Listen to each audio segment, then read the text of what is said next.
Hello, and welcome to Queensland Theatre. I'm Lee Lewis, the Artistic Director of this wonderful company, and it is my very great pleasure to talk to you today about our plans for our 2022 season. Come on in.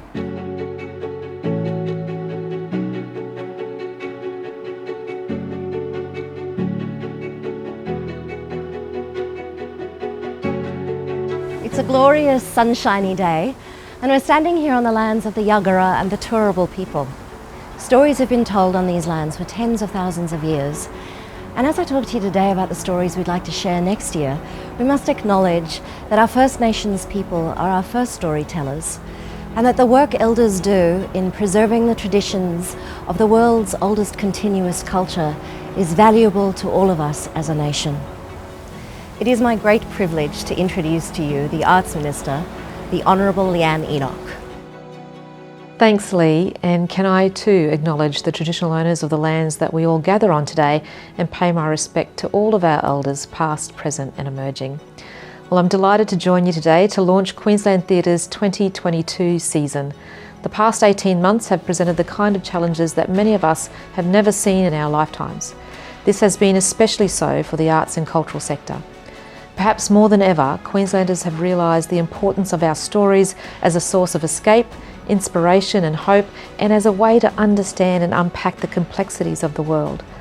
I'd like to commend the team at Queensland Theatre and the whole arts and cultural sector for the incredible resilience and flexibility you have demonstrated in continuing to bring our stories to life. The launch of the 2022 season signals the next milestone in our gradual recovery from the impacts of COVID-19. While there will continue to be many challenges in the months ahead, Queensland Theatre's 2022 season provides hope that better times are coming. The Queensland Government is a major supporter of Queensland Theatre and our state's creative sector. Since the onset of COVID-19, the Queensland Government has committed more than $79 million worth of measures to support and revitalise the arts and cultural sector, including a $22.5 million Arts and Cultural Recovery Package. I'm so pleased to see Queensland's State Theatre Company continue to present our stories, bring our communities together and support the development of our talented Queensland artists. Congratulations on the launch of the 2022 season. The last couple of years in the theatre world have been really hard. But what has been great has been the theatre community and the Queensland Theatre family. The family that makes up this company is huge, and we've had a lot of warm and generous support. The federal government support through the Australia Council has been invaluable. Brisbane City Council has been with us every step of the way. But there have also been individuals who've come forward and offered their support at different times. We've had a donor support the building of our digital studio so that we could create more digital content to reach wider audiences around the state. The Tim Fairfax Family Foundation has helped us in the last couple of years to build our youth and education program into one of the most far-reaching and successful programs in the country. There's a group of people that form the Landmark Productions Fund, and they're the people that are helping us to invest in larger shows. We've got a group of people who've come together under the banner of Visionaries who support us in so many ways. RACQ has been an invaluable supporter over so many years. And now what's great is that with all of their support, we're able to build, okay, yes, a pun, we're able to build the next year. 2022 is filled with programs, it's filled with shows, not only here in Brisbane, but out regionally, and hopefully we'll be able to take some of those shows around the country. Thank you for being with us as our donors, our partners, and our friends. You are going to grab a drink, sit back on your couch and listen to what we've got in store for you in 2022.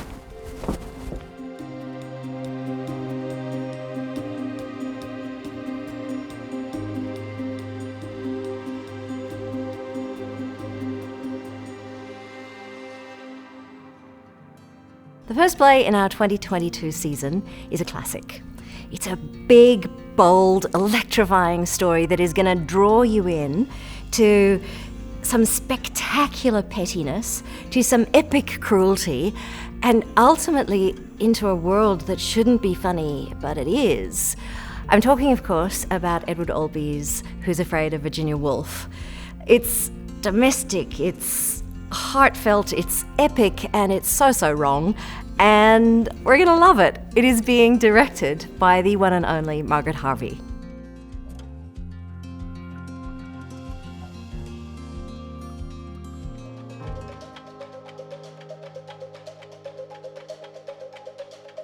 Hi, my name's Margaret Harvey and I'm the director of Edward Albee's Who's Afraid of Virginia Woolf, and we're excited and we are pumped to be bringing this production to Brisbane, to Jagera and Turrbal lands next year, early next year. We're in the midst of rehearsal right now for STCSA here in Adelaide on Kaurna lands. A little bit about Who's Afraid of Virginia Woolf. We follow a couple, George and Martha, over the course of an evening. They have 2 invited guests, another married couple, and we hear about, their life that they're living that's full of false illusions. My favourite part of this whole work is in Act 3, where those truths are revealed and all of those false illusions begin to crumble. Albee's intention was to portray these characters and reflect the state of American socio-politics in the early 1960s. So my vision for this work is to set it here in Australia in 2021, 2022, and through these 2 couples reflect the state of Australia as a nation, and the socio-politics that are affecting us here as Australians. I'm excited. We're all excited.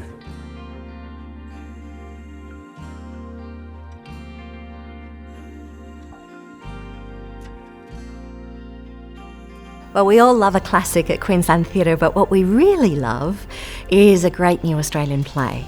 And wow, have we found a great one for you. Every so often, a play comes in the door which is a window on a world we would otherwise not know about. It takes us to a place that we can't travel to, and if the playwright had not chosen to tell the story, it's one that would otherwise go unspoken, untold. Our next play is written by a currently serving member of the Australian Defence Forces. It's a fictional distillation of his experiences as a soldier deployed in Afghanistan and Iraq, and tells the story of a group of Australian soldiers living on a remote base in the Vietgone province in Afghanistan.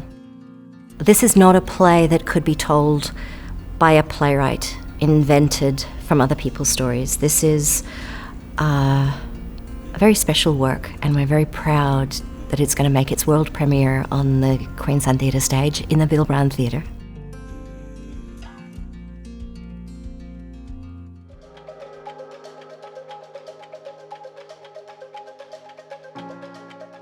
G'day, I'm Christopher and I wrote the play, First Casualty. The play is set over 48 hours and it's set at the high point, the high water mark of the Afghan campaign in 2011, when the surge was at its height, when our troop numbers were at their height, and when violence was at its height. The play takes place over 2 days, but in many ways those 2 days echo with the 2 decades of that conflict.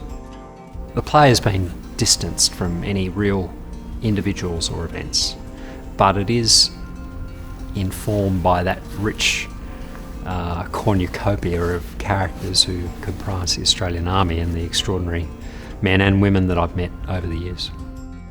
Well, Afghanistan has become so contentious and our conduct there so controversial, so political. I thought it was important to put a human face on the conflict, to tell the story of the soldiers in their own language, and to honour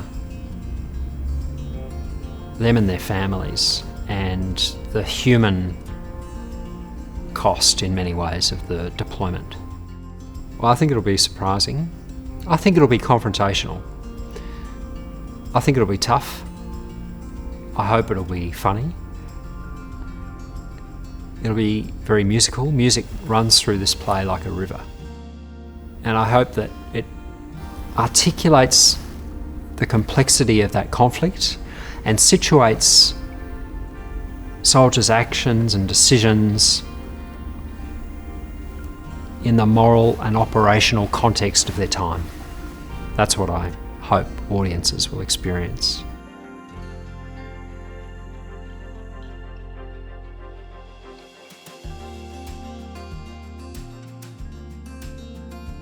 So, from the other side of the world to the heart of Queensland, the next play in our season is an intimate work from an exciting new voice in Australian playwriting.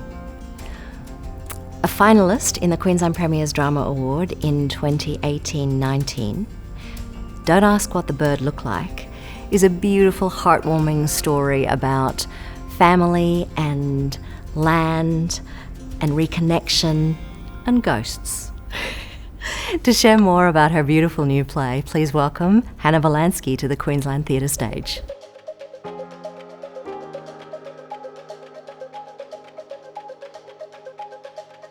I started writing the play in 2017 because I wanted to explore some questions I have about being Aboriginal but having fair skin. I've always wondered whether I'm Aboriginal enough and questioned whether I belong as an Aboriginal person and what that really means. So this was a story that I really wanted to see on stage. The play is about Joan, who is a young, fair-skinned Aboriginal woman who visits her estranged father in a rural outback community. It's her first time going out there, it's her first time on country, she hasn't been raised with culture and she's longing for connection. But she's met with a lot of silence and her father is struggling with his own healing and disconnection from culture. I want the audience to feel very welcomed into this world and these characters and just to really sit there and be with them and to laugh and cry and all the things.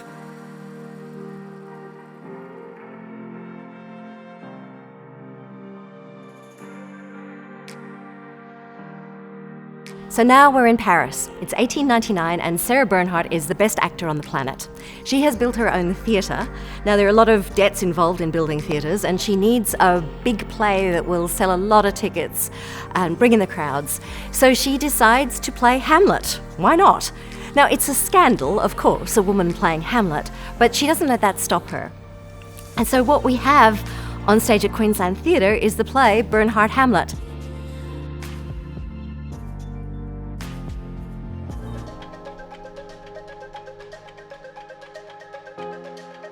It's a little bit of a cheat for me as a director. It's killing 5 birds with one stone because it's a little bit of a classic, but I don't have to figure out how to direct Hamlet, which is nice. It also sneaks in a little bit of Cyrano de Bergerac because Sarah Bernhardt was having an affair with the man who wrote Cyrano de Bergerac. Now, of course, he wrote that play with her in mind to play Roxanne, but she's a little bit sick of playing the girlfriend roles, especially when now she's tackled Hamlet. So it's a little bit about how that love affair falls apart. It's a wonderful world to sweep everybody into. It's a play written by Teresa Rebeck, who is a wonderful American playwright, and it's audacious and fast-moving, and it's got a lot of velvet and a lot of great frocks, and it's almost a classic, but not. I think it's going to be a lot of fun. I can't wait to direct it.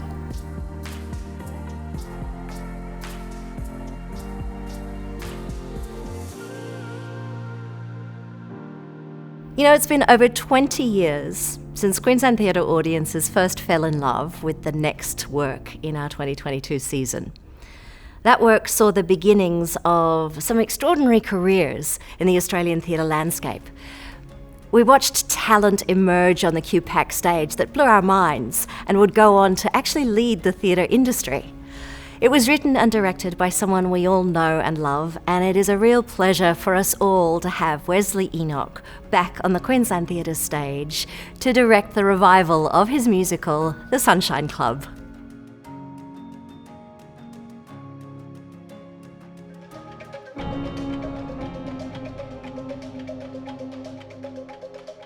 I'm Wesley Enoch. I'm a theatre writer, director and a Quandamooka man from Minjirrabah, Stradbroke Island.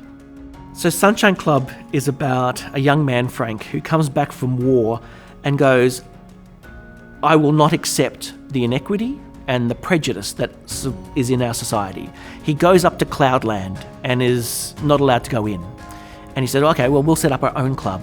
What's the opposite to Cloudland? It's where the sun shines. We'll call it the Sunshine Club. And this place kind of is where people come together. And of course, what happens is there are then mixed race relationships form, where people are singing and dancing together. And there's this moment when a love forms and then no one's allowed to let it happen. And that the police are called in.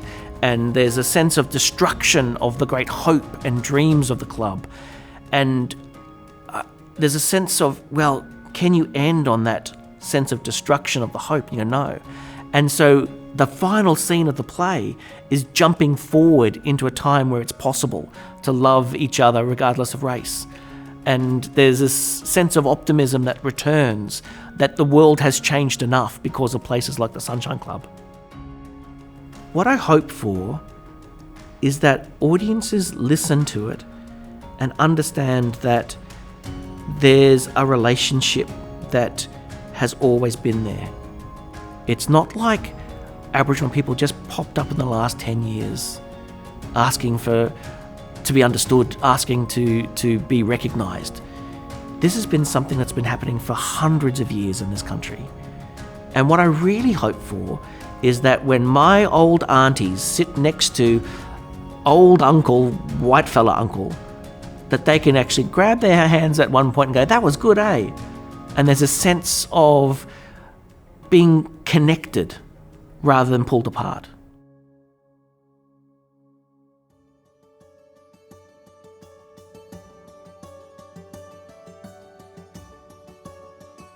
So after you thrilled to the joy of the Sunshine Club, we're going to take you on a journey into a heartfelt and honest family drama about the endless complications of living with someone who you love who has mental illness. The Almighty Sometimes is a heartbreakingly beautifully written work by an award-winning playwright, Kendall Fever.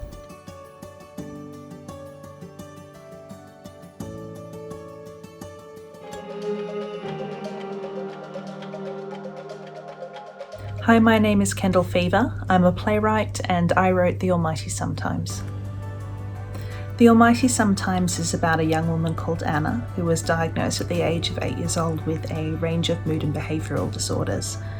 When the play opens, Anna is now 18.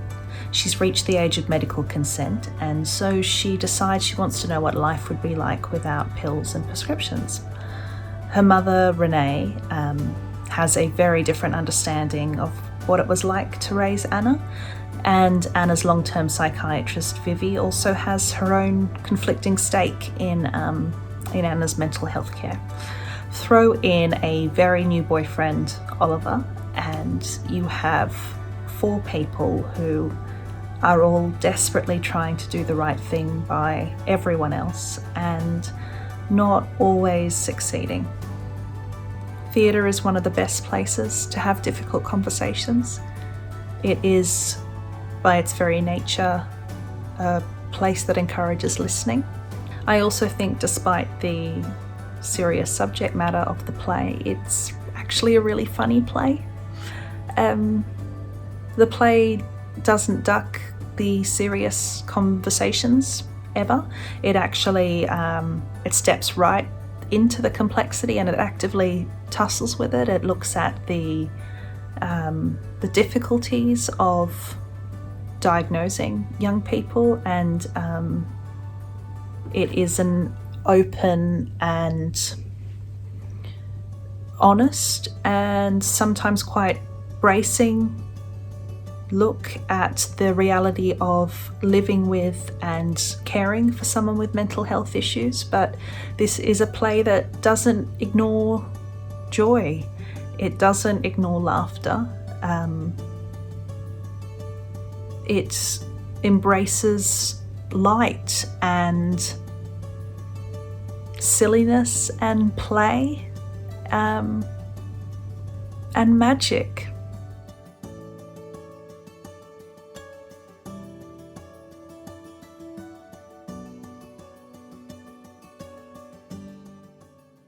I am so excited to finally be bringing Othello to the Brisbane stage. This was the play that was shut down by COVID. It struggled in 2021 to make it onto the stage. Cross my fingers, it made it onto stage in Cairns, which is where we'd hoped to start the season. But I snuck in to see a run in the rehearsal room in August 21, and Jimmy Barney's performance of Othello was a sight to behold. So it must make it onto the stage. So cross every finger you have that we will see it on stage at Queensland Theatre in Brisbane Festival in 2022.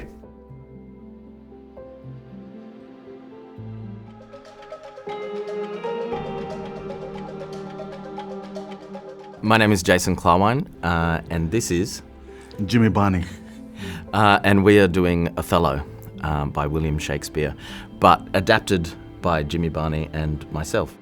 Jimmy and I were talking about doing a big classic together at some point, and we happened to be sharing a dressing room here at Queensland Theatre, and I said to Jimmy, well, if there's any Shakespeare you want to do, what do you want to do? And Jimmy said Othello. It'll be amazing how people will connect with this from here. You know, it's very relevant, and it's very Australian, and it's very like just the way we've worked it. Because Jimmy and I had worked so closely together with his family and with Jimmy's Wagadugum culture, we started to talk about World War II as being a setting for the play. You know, the gender politics, the race, the cultures blend, battle, mix, it's everything's in there with Shakespeare. It's like this. It's in real life too. I think ultimately for me the play is sort of a bit of a roller coaster ride for the audience, because it starts as this kind of expansive, amazing sort of world of boats and ships and storms and those sorts of things, and a celebration of culture and two cultures coming together. And there's songs and those sorts of things. And then as the play goes on, it becomes more narrow and more claustrophobic and a bit more like a thriller, a domestic thriller, and then leaning towards horror.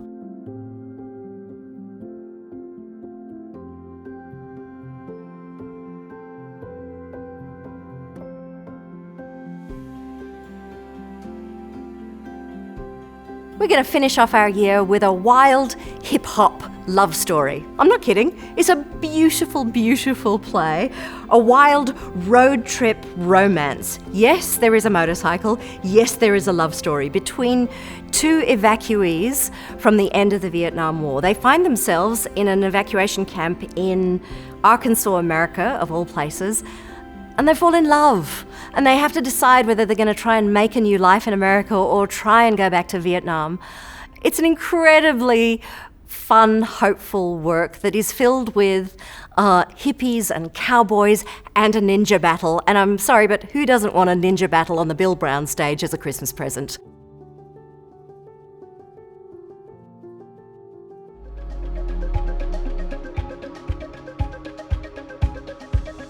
Hi there, I'm playwright Vietgone. I am the writer behind the show Vietgone. Vietgone is basically my parents' love story about how they met and fell in love here in America after the fall of Saigon. However, it's written in this completely mischievous, anachronistic kind of way, filled with humor, surprises, and even a few songs. What I'm most excited for audiences to see when they see Vietgone is it's ultimately a celebration of immigrants and refugee stories, a reminder that all people, regardless of what our circumstances may be, we all want the same things: love, friendship, the chance to laugh, family.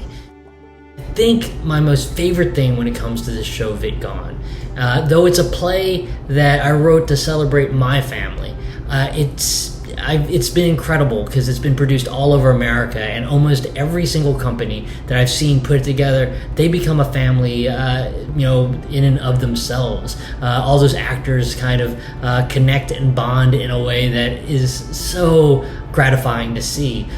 They become, in a lot of ways, the same. They kind of create the same dynamic that I find in my home, one that's very playful, very joyful, full of jokes, and it's always a sight to behold. And I think when that happens, it always translates on stage to make even a better performance.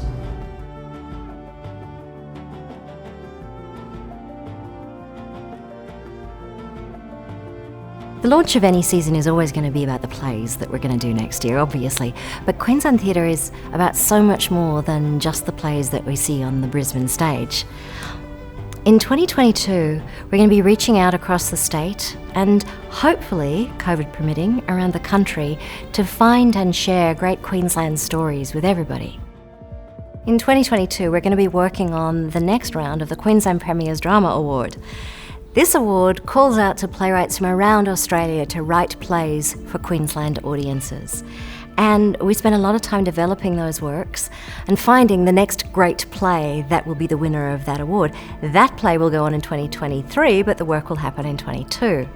It's now the richest playwriting prize in the country. It not only guarantees a production in our 2023 season, but Griffith University have come on board as partners to offer playwrights a $30,000 cash prize, which in these COVID times, very necessary. We'll also have every week our young artist ensembles coming into the building. Every week 100 young artists come into our building and create new work. They train, they learn, they create, and I tell you, at 4 o'clock every afternoon is pretty exciting to see these great new artists coming into our building. On top of our ensembles, our youth and education team also builds and produces the Scene Project. Now, the Scene Project goes out across the whole state. We reach out to about 100 schools at the moment around the state. We commission a work that is written specifically for those young people to make their own versions of. Then we make a professional version and tour it around the whole state and bring different schools together to share the work that they've made. It is an unbelievable project that has been made possible by the support of the Tim Fairfax Family Foundation. There's also Theatre Residency Week, which we run in Brisbane and in North Queensland, where students get to come together and work with each other and train and work with some of the state's best teaching artists. One of my favourite times in the year is when we get to read the plays that have been entered in the Young Playwrights Award. Seeing young people with a talent for writing, crafting a work that is meant for the stage is really thrilling for me because it gives me great hope for the future of Australian playwriting. I wish there was a way to properly pull back the curtain and reveal the work of a company, to help you see into the commissioning process, to help you see the development processes that are so different for every writer. And we will continue to commission new work from writers around the state, from writers of different backgrounds, from writers with different stories, because the future of Australia is in the complexity and the diversity of story that we have. That's something that we can offer to the whole world, is a rich and different perspective on the issues of the world. It is with great joy that we're able to put together a season for 2022. Of course, we don't know how 22 is going to unfold. Maybe there'll be lockdowns, maybe they won't, maybe we'll be wearing masks, maybe we won't. But what I do know is that every time we get to throw open the doors to the theatre is a win. Every time we get to invite you in to the Bill Brown space or to the Playhouse stage at QPAC, it's a real win for the idea that theatre brings together community. I hope that there are different things that will reach out to different people, because this is a huge and wonderful state with so many great Queensland stories in it, and it's such a privilege to get so many great Queensland stories on this stage. So go away, look online, see what you think, and honestly, if you can't find a story that you really like, write to me and tell me. It's my job, and it's a great job to try and find you stories that you will love. So I love hearing from you, and you know what? Most of all, I love seeing you. So here's to seeing you in the foyer at the Bill Brown Theatre in 2022 for a great season of stories.